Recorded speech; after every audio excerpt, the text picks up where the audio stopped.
Bonjour à tous. On va attaquer la conférence de presse des 3 dernières recrues. Eric Bailly, Issa Kaboré et Amin Harit. On prend le même process qu'habituellement. On démarre avec le président et puis ensuite les joueurs et on ira se retrouver sur le terrain pour faire les photos avec les maillots. Bonjour à tous. Tout d'abord, pardon pour les retards.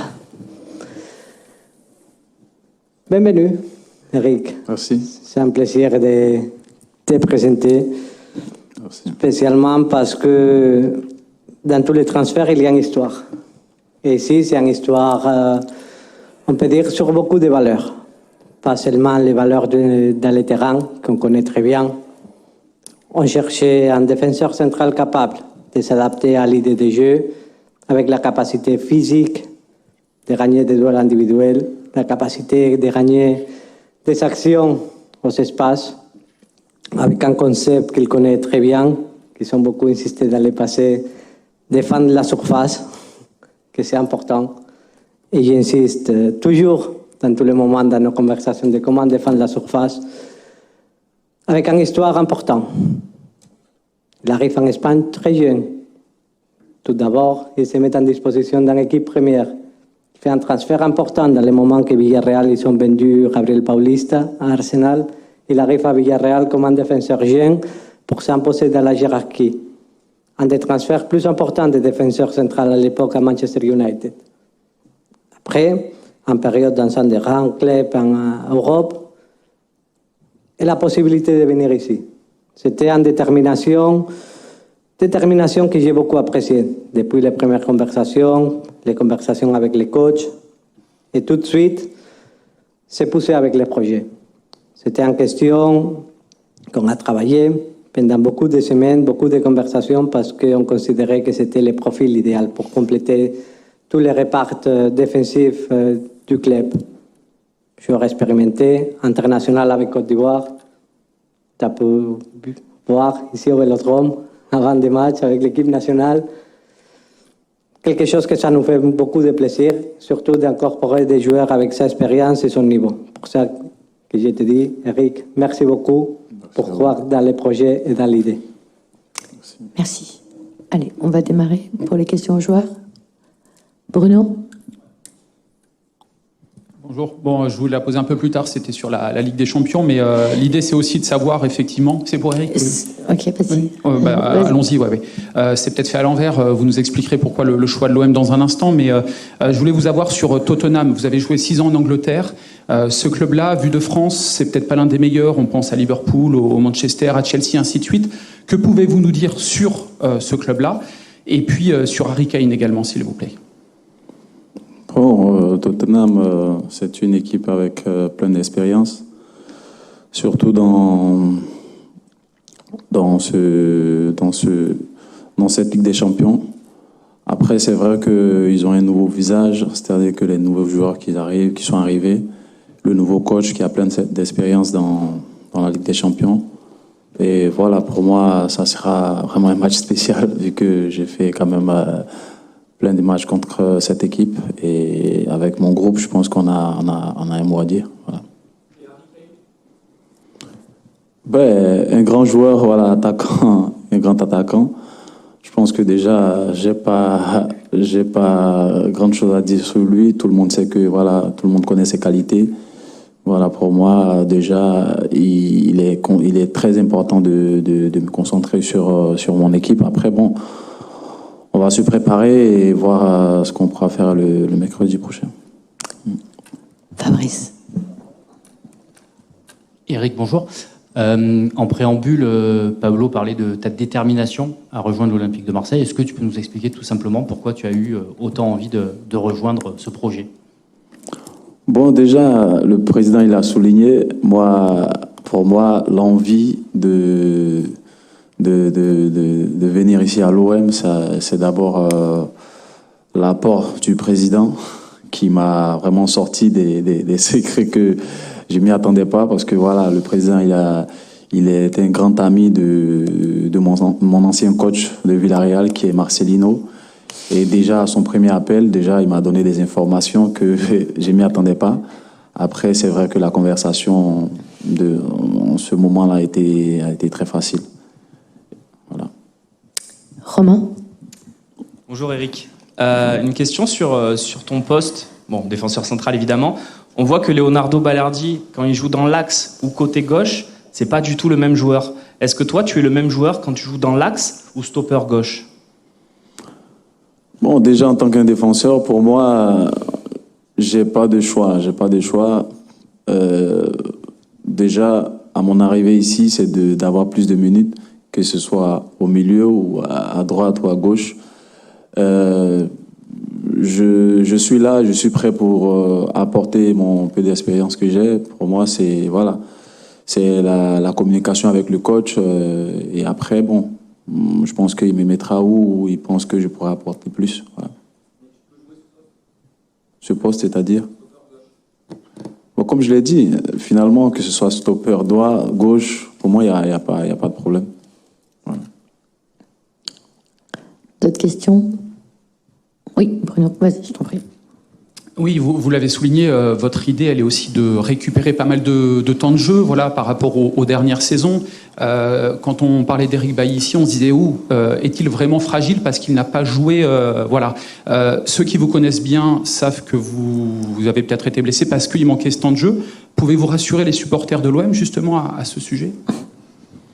Bon, déjà, dans notre milieu, c'est compliqué de rassurer. Pour moi, le plus important, c'est que voilà, je suis bien physiquement. C'est vrai que dans le passé, j'ai eu des problèmes de bobo, des problèmes de blessures. Mais déjà, ça fait quand même des années en arrière. Donc, je pense que là, c'est d'oublier, de penser à l'avenir. Et là, Eric Bailly est bien physiquement et j'espère que voilà, je serai fit toute la saison. Voilà, on croise les doigts. Xavier. Bonjour Eric. Ouais, juste ici. Okay. Pablo a beaucoup insisté sur votre expérience. C'est une question assez bête, mais finalement au quotidien, ça se matérialise comment voilà, l'expérience est plus dans la gestion des matchs. C'est sur le calendrier où voilà, vous allez être très important dans l'équipe. Voilà, comment vous voyez les choses? Merci. Pour moi, comme je l'ai dit, ma présence ici, c'est d'apporter le peu d'expérience que j'ai, que ce soit sur le terrain ou en dehors. Voilà. Et voilà, au jour d'aujourd'hui, comme je l'ai dit, je suis venu ici pour apporter vraiment quelque chose d'important, que ce soit voilà, sur le banc de touche, aux entraînements. Et voilà, pour moi, la communication est très, très importante avec voilà, le coach, le staff et même mes coéquipiers. Et je pense que voilà, j'ai la possibilité de donner quelque chose d'important à cette équipe. Voilà.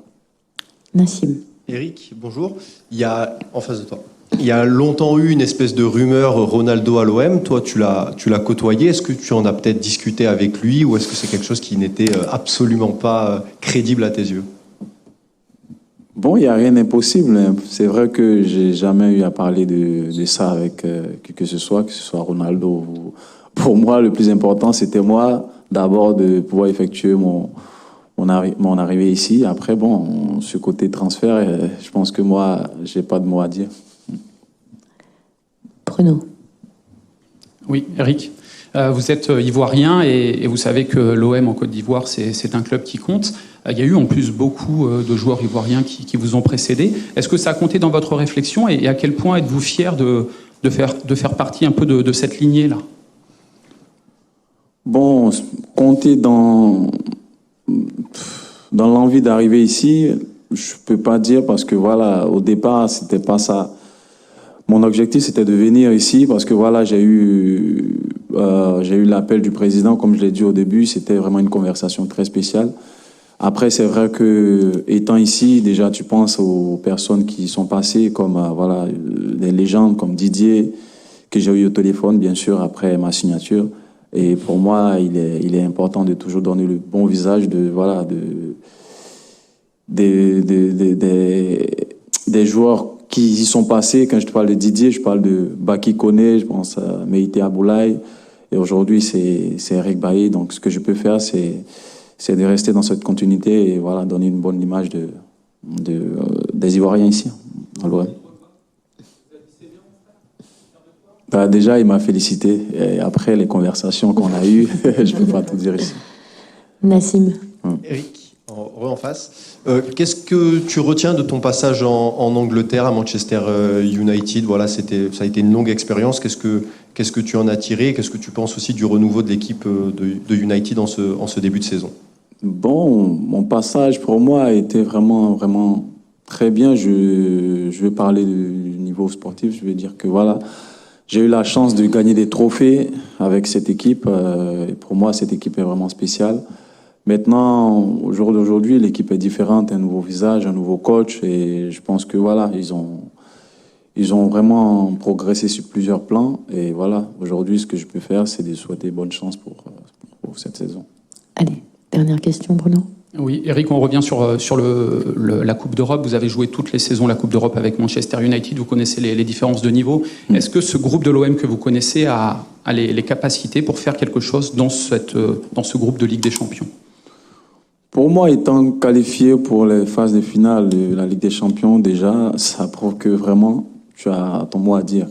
Et avec ce nouveau visage de l'OM, je pense qu'on a quelque chose à faire dans cette compétition. Mais déjà, c'est de mieux commencer, c'est-à-dire que pouvoir bien débuter ce mercredi prochain contre Tottenham, et après, on verra la suite. Voilà.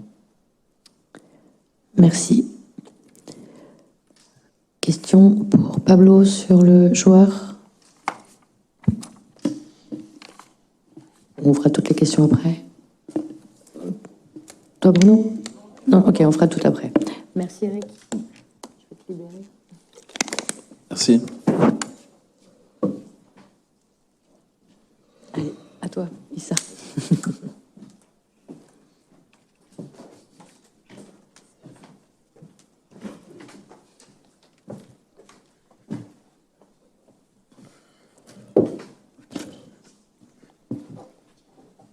Bienvenue. Merci. L'homme de la sourire. Dire la vérité, depuis la première conversation, que c'était un vidéo-appel, c'est toujours un plaisir de prendre des gens positifs comme toi. On cherchait un latéral physique, avec des capacités athlétiques, capacité de répéter des efforts. Pour un football physique, exigeant, avec la capacité de gagner des duels individuels, sont toutes les conditions qu'Issa Caboret a.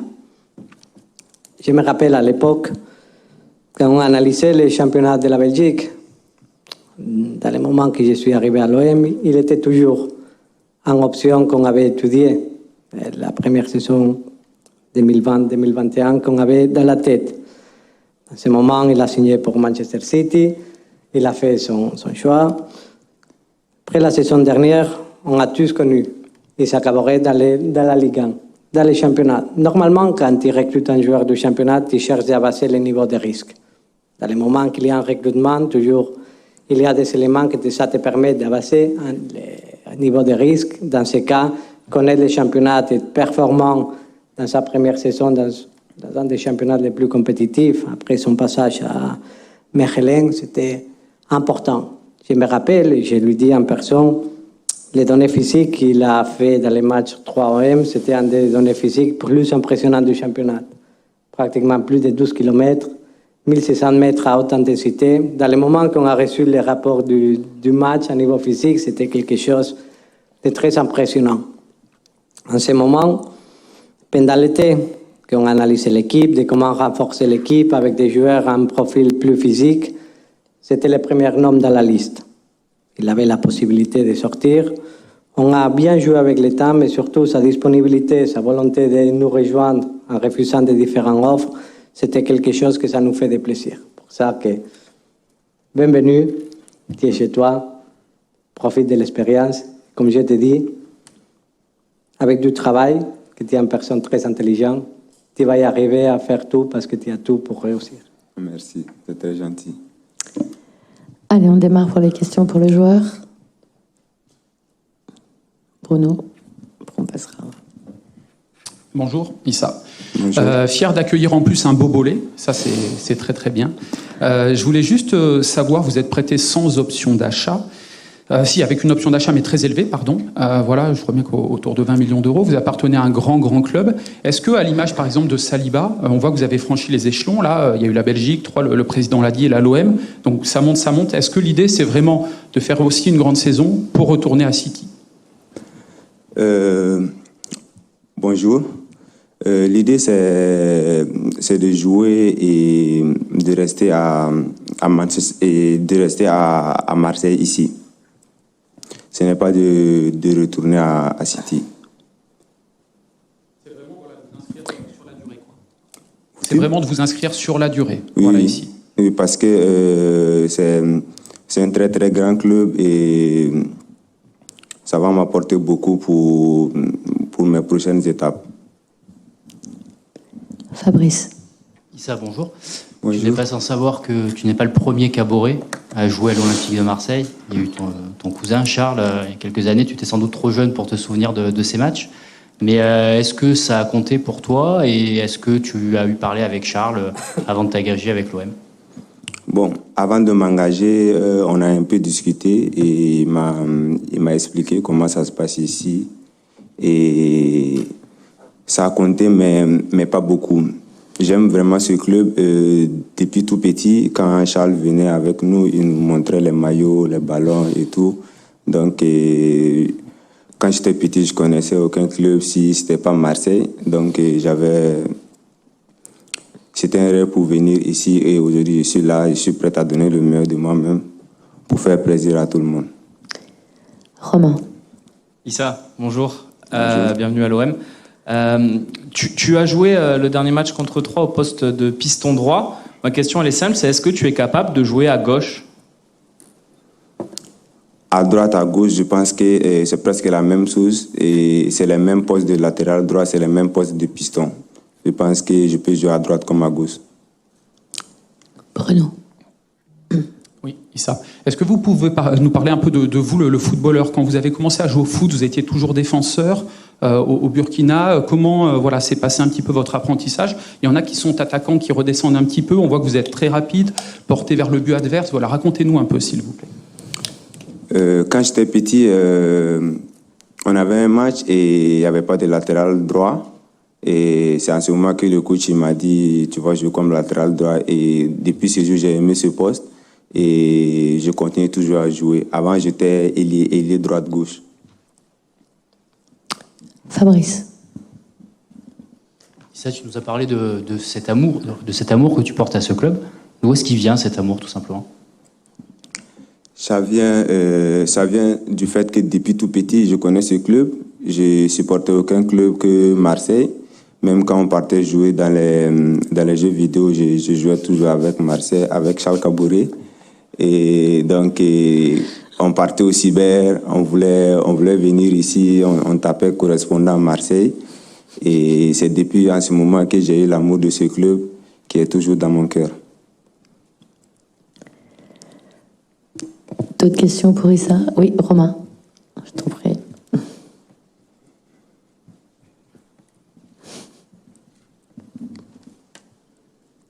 Salut Issa.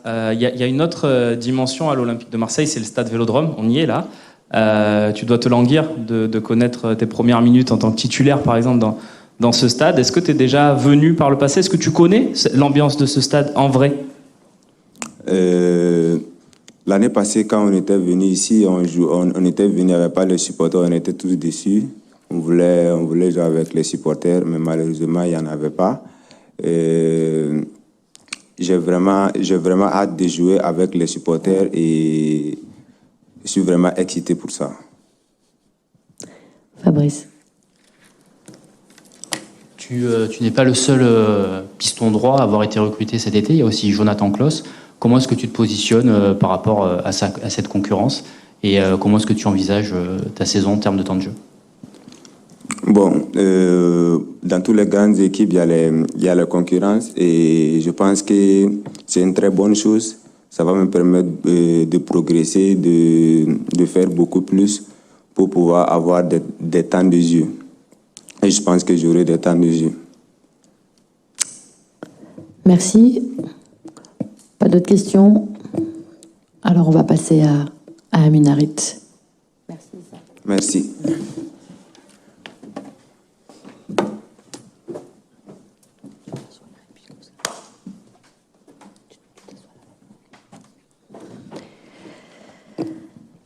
Allez. L'homme du dernier moment. Encore. Nous sommes très contents de t'avoir à nouveau. Bienvenue à ta maison. Merci. Ça nous fait vraiment de plaisir. Dans tous les transferts, et peut-être la première fois que j'ai fait un commentaire individuel, quand tu es dirigeant, il y a des moments que ça te fait de plaisir. La dernière conversation avant de venir avec Amine, c'était un des moments de plaisir personnel plus grand depuis que je suis président de ce club. Parfois, on prend des joueurs de football. On connaît les joueurs. Je crois que toute présentation pour Amine, c'est quelque chose qui est hors de question.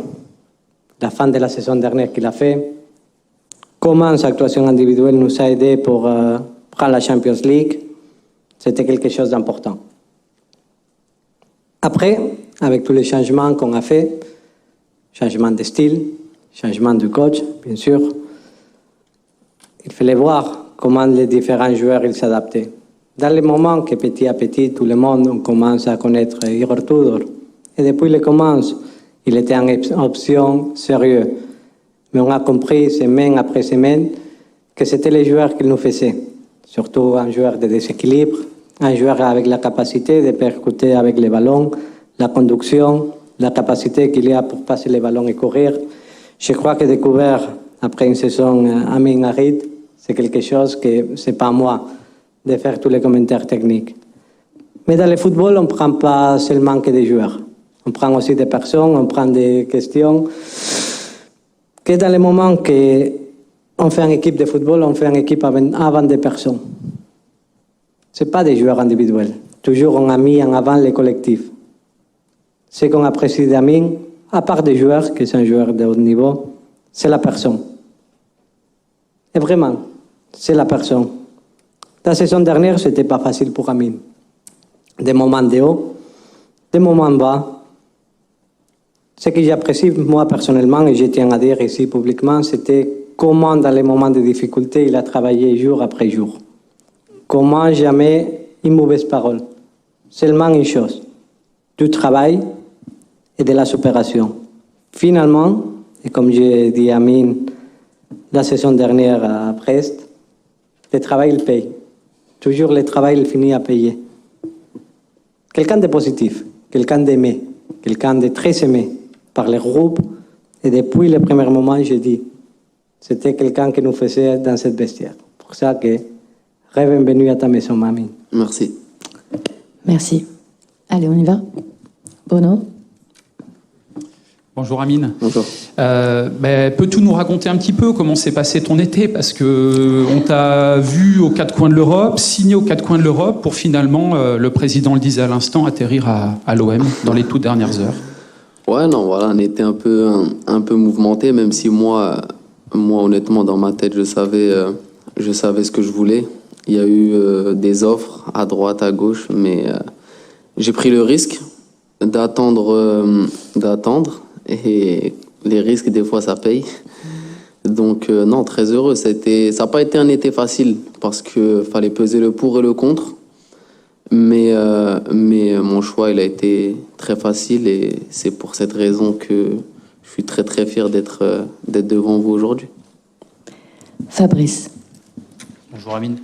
Est-ce qu'au final, c'était pas, bon, ça a payé, mais est-ce que c'était pas une stratégie risquée? Parce que ça s'est fait au dernier jour du mercato comme l'année dernière. L'OM a été sur d'autres joueurs comme Malinowski par exemple. Est-ce que tu n'as pas pris un risque quand même malgré tout? J'ai pris un risque, oui et non. Parce que j'avais eu une discussion avec le président avant la fin de saison dernière. Et il sait que j'ai qu'une parole et moi... j'ai compris qu'elle en avait qu'une parce que voilà, on s'était dit des choses qui resteront entre moi et lui et ces choses-là ont été respectées. Donc un risque, oui et non. J'ai pris le risque d'attendre l'Olympique de Marseille Mais si j'avais pas signé à Marseille, je serais resté à Schalke. Mais je pense qu'aujourd'hui, le plus important, c'est de parler de l'OM parce que je suis ici et il n'y a pas à parler de risque ou d'autre chose. Romain. Salut Amine, content Salut. de te revoir à Marseille. Merci. On l'a dit, Pablo l'a dit, début de saison, tu as très peu joué, le coach te faisait pas beaucoup confiance, puis tu t'es imposé à force de travail. Est-ce que tu n'as pas peur de revivre la même situation dans un groupe ultra concurrentiel? J'ai compté tout à l'heure, vous êtes 8 pour 3 postes. Est-ce que tu n'as pas peur aussi de te dire, j'y reviens, je retourne dans la même galère?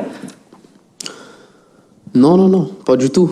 Voilà, je pense qu'on est dans une saison où il y a énormément de matchs avec des matchs à très très haute intensité. On sait que la Ligue des Champions, c'est pas comparable à la Ligue 1 au niveau de l'intensité. Voilà, c'est des grands matchs avec un nouveau style de jeu qui demande énormément d'efforts aussi par rapport à ce que le coach nous demande. Donc voilà, il y aura de la rotation. Après, j'ai confiance en mes qualités, je sais ce que je peux faire. Et je pense que cette saison, ça sera le Amine de la fin de saison dernière, voire un peu mieux. Mourad. Par ici. Bonjour Amine. Bonjour. Justement, tu en as parlé, il y a un nouveau style de jeu. Qu'est-ce que tu penses de ce style de jeu? Est-ce que tu te dis il va falloir que je recommence à m'adapter à quelque chose de complètement différent? Parce qu'avec Sampaoli, c'était complètement différent. Tu as pris un peu de temps pour t'adapter, puis tu étais très adapté. Maintenant, il y a un truc complètement différent. Tu es parti 2 mois, tout a changé. Qu'est-ce que tu penses un peu de ce changement-là au niveau du terrain et du nouveau coach aussi? Si tu peux nous en dire un mot. Pas du tout. Je pense que ça va être beaucoup plus facile pour moi de m'adapter à ce style de jeu-là parce que je suis un joueur, comme je l'ai dit, de transition, qui aime bien les courses vers l'avant, qui aime bien vite attaquer le but adverse. Et c'est ce que le coach demande. Voilà, avec le coach Sampaoli, c'était beaucoup de mouvements, beaucoup de jeux en possession, de déplacement. Là, le coach, il a vraiment une idée de jeu qui est très directe. Et je pense que mes qualités font que je pense que ça va être pas mal à voir si j'arrive à être bien physiquement. Bruno. Oui, c'était un peu cette question-là. On t'a vu très heureux à droite la saison dernière, très heureux à gauche la saison dernière. Je suis ironique, bien évidemment. Là, tu vas probablement jouer à l'un des 2 postes derrière l'attaquant, probablement. On a vraiment l'impression que c'est fait pour toi, voilà, quelque part. Voilà. Non, comme je vous ai dit, honnêtement, voilà, le fait de jouer avec ces 2-10 en soutien de l'attaquant, c'est ma meilleure position, je pense, d'être un peu plus dans le cœur du jeu et d'avoir des attaques qui sont très directes avec un jeu très porté vers l'avant, un gros pressing comme j'avais l'habitude de faire en Allemagne parce que c'est un championnat où on presse beaucoup. Donc voilà, pour moi, je me sens comme un poisson dans l'eau, on va dire, dans ce système-là. Romain. Oui, puis tu as échappé à la lourde préparation estivale. Un mot sur ce qui vous attend en fin d'année aussi, Amine, c'est la Coupe du Monde. Il y a quelques mois, on ne te posait même plus la question, on n'osait plus t'embêter avec ça. Finalement, je suis ravi de te poser la question. Est-ce que cette Coupe du Monde-là, elle est dans l'esprit de beaucoup de joueurs et vous commencez déjà à en parler au sein du groupe? Comment vous vous préparez par rapport à cette saison qui est complètement particulière? C'est une saison particulière, mais je pense qu'il est un peu tôt. Bien sûr, elle est dans nos têtes, mais on n'en parle pas vraiment. Je pense qu'il y a des échéances très importantes avant la Coupe du Monde, à commencer par mercredi. Voilà, on sait que dans cette compétition qui est la Ligue des Champions, il faut très bien rentrer, directement se mettre dans le bain, parce que c'est des matchs qui à la moindre erreur, ça se paye cash. Mais non, il n'y a pas vraiment de discussion sur la Coupe du Monde. On est tous impatients d'y être, mais il faut prendre les choses les unes après les autres et se concentrer déjà sur le match de mercredi. Mathieu. Salut Amine. Salut. Comme tu fais partie des meubles, on reprend un peu les questions sur les coéquipiers.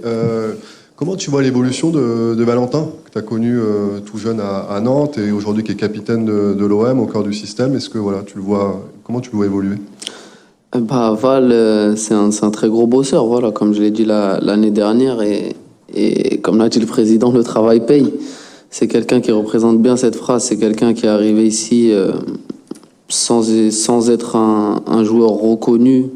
C'était un joueur lambda, et aujourd'hui être capitaine de l'Olympique de Marseille, dans cet Olympique de Marseille-là qui est qualifié pour la Ligue des Champions avec des très grands joueurs autour de lui, ça prouve que c'est quelqu'un qui a énormément bossé, et je suis content pour lui parce que c'est quelqu'un qui le mérite, qui au quotidien est là pour les uns, pour les autres.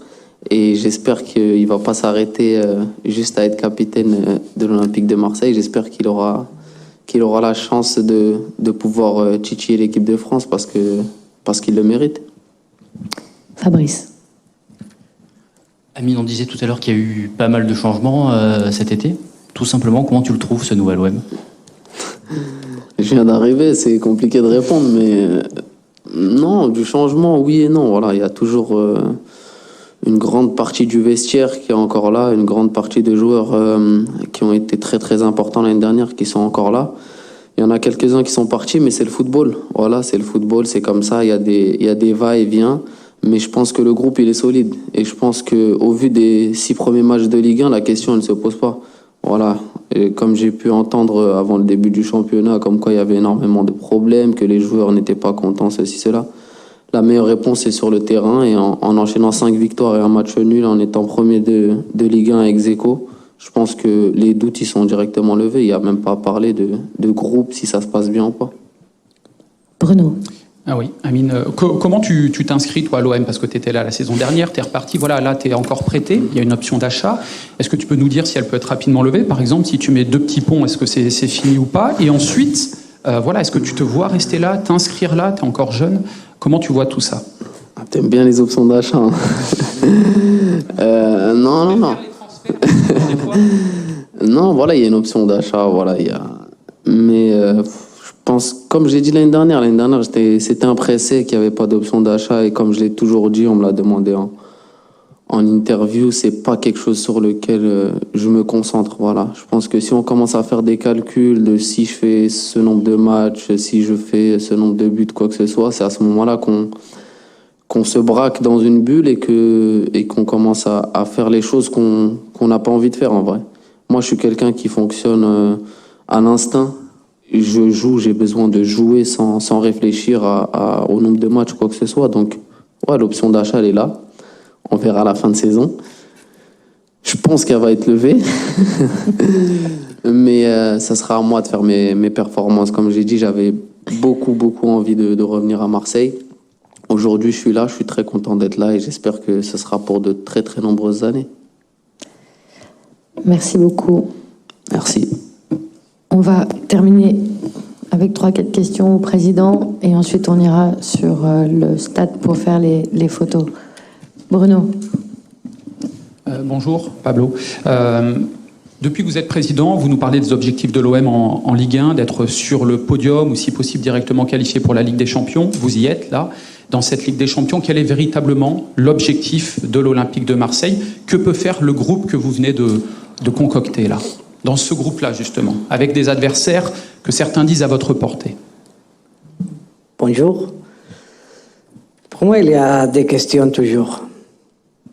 Quand tu vas déjeuner, il faut déjeuner tous les jours. Il y a des journées que tu peux manger beaucoup mieux et aller au restaurant. Pour nous, manger tous les jours, c'est qualifier d'une façon stable en Champions League. Et c'est un objectif du club très important pour continuer à faire agrandir le club et améliorer le club. Ça, c'est l'objectif numéro 1 de la saison. Objectif numéro 2, dans le moment qu'on participe à la compétition la plus prestigieuse en Europe, il faut être à la hauteur des expectatives et à la hauteur de la compétitivité de notre équipe. Un groupe abordable. C'est vrai que c'est un groupe ouvert, mais il faut rappeler aussi, le week-end, Eintracht, ils ont gagné 4-0 Leipzig. Sport de Lisbonne, c'est une équipe que la saison dernière, ils sont qualifiés en 8e de finale de la Ligue des Champions. Tottenham, c'est une des meilleures équipes en Europe. On veut y être compétitif. Pour nous, la compétition, c'est match après match. C'est une compétition très stratégique. 6 matchs, il faut jouer la compétition avec la calculette. Il faut faire de bonnes prestations à la maison, être compétitif à l'extérieur. C'est une compétition 6 matchs qu'il faut être très stratégique pour jouer au maximum. Mais bien sûr qu'on a des ambitions, bien sûr qu'on espère et on attend d'être très compétitif. C'est pour ça qu'on a recruté des joueurs. Amine, même à Schalke, vous avez joué en 8e de finale. Ta première saison là-bas. C'est pas bien passé. Mais... City. comme Sporting Lisbonne la saison dernière. Mais au même moment, je considère que recruter des joueurs avec de l'expérience dans la compétition, faire une bonne prestation, être sérieux, et on considère aussi qu'avec la nouvelle typologie de jeu, avec un football encore plus physique, on chercherait de réduire les différences entre les clubs et chercher d'être à la hauteur de cette compétition, avec de l'ambition, mais toujours avec la mentalité, match après match. Romain. Pablo, bonjour. Question, on est venu tout l'été ici découvrir les nouveaux joueurs de l'Olympique de Marseille, et à chaque conférence de presse, ou presque, vous nous avez dit, mon objectif c'est d'avoir 22 joueurs, dont 2 gardiens. Vous en avez 23. Ma question elle est simple, est-ce que vu qu'il y a d'autres marchés encore ouverts, vous essayez de faire partir encore un de vos joueurs, ou vous vous dites, tant pis, j'en garde 23, on verra en janvier? Bonjour. Jouer à l'avenir ou chercher de dire, c'est compliqué, spécialement dans les transferts, qu'il y a beaucoup de gens impliqués. Ce qu'on considère, c'est que pour avoir un bon effectif, l'objectif final qu'on avait toujours, c'était de faire un effectif à 21 ou à 22 joueurs, spécialement comme on a expliqué la dernière fois, avec cette possibilité que ça nous donne, Sead Kolasinac, de faire la double position. 23, c'est excessif. Comment je considère le football? C'est en conséquence de tous les développements de la suite du mercato. Les mercatos, les différents marchés sont ouverts. On étudie les différentes possibilités, spécialement parce qu'on doit optimiser le temps de jeu de chacun des joueurs et spécialement on aimerait bien donner quelques espaces pour permettre à des jeunes joueurs où on a fait des investissements de commencer à avoir du temps de jeu progressivement dans l'équipe première. Mathieu. Bonjour. Le mercato est terminé, mais il y a quand même quelques dossiers encore sur le feu. Est-ce qu'il y a eu des nouveautés sur Bamba Dieng ou est-ce que pour toi il va rester jusqu'en janvier et le prochain marché? Et la deuxième, c'est sur Valentin Rongier. On en avait parlé avec lui il y a pas longtemps. Est-ce que la prolongation de contrat est bien avancée selon toi et pourrait se concrétiser rapidement? Bonjour.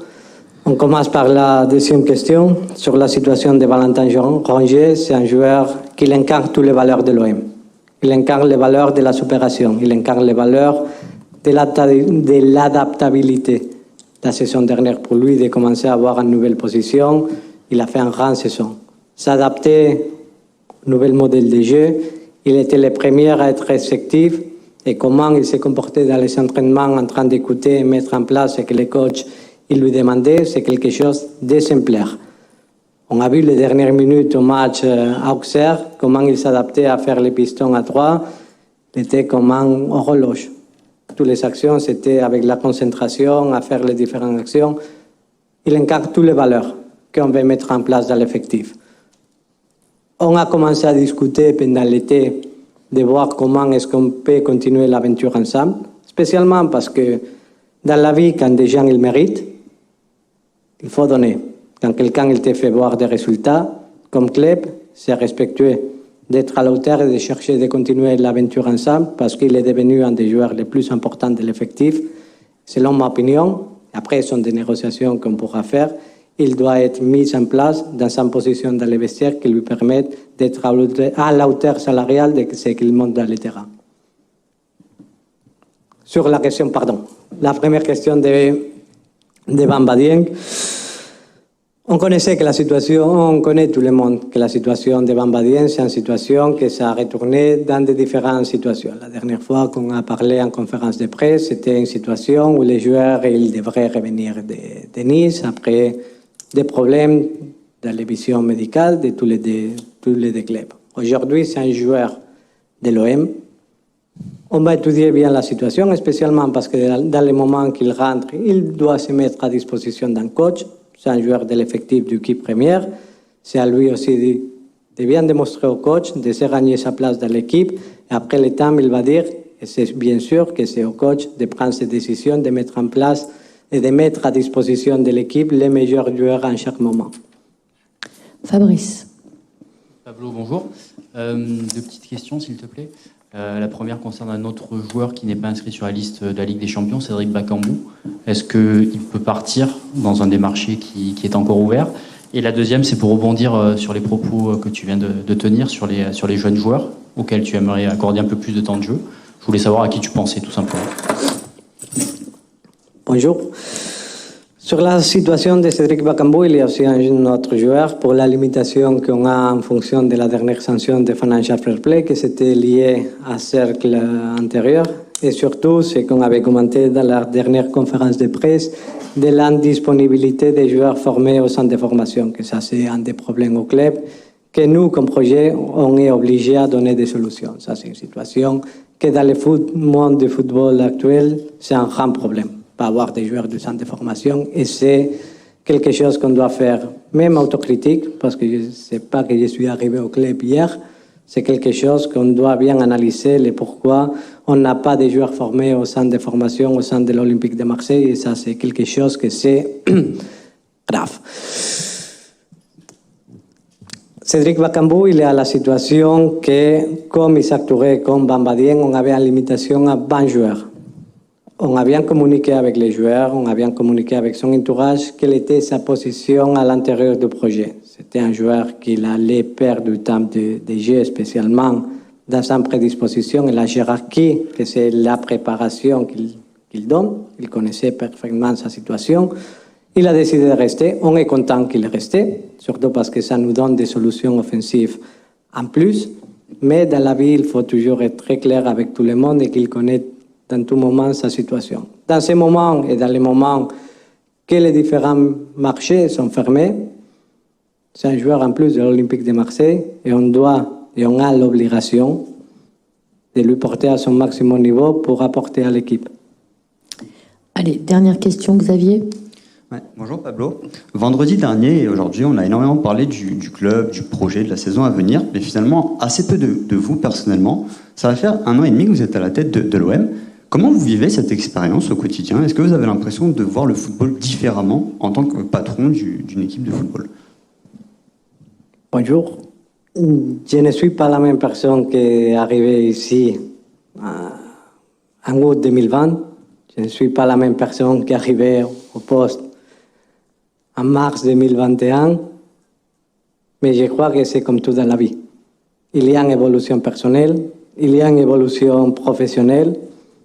Je crois en ça dans la vie, dans l'évolution dans les plans personnels, dans l'évolution dans les plans professionnels.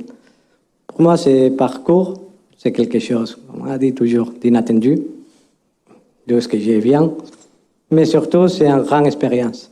Une grande expérience dans un club que j'aime, dans un club qui m'a beaucoup donné, et que ça m'a permis tous les jours de chercher d'être meilleur personne et meilleur professionnel. Ça, c'est l'expérience que je me porte. Merci beaucoup, merci à tous. On va vous donner rendez-vous au bar terrain pour les photos avec les joueurs et le président. Merci.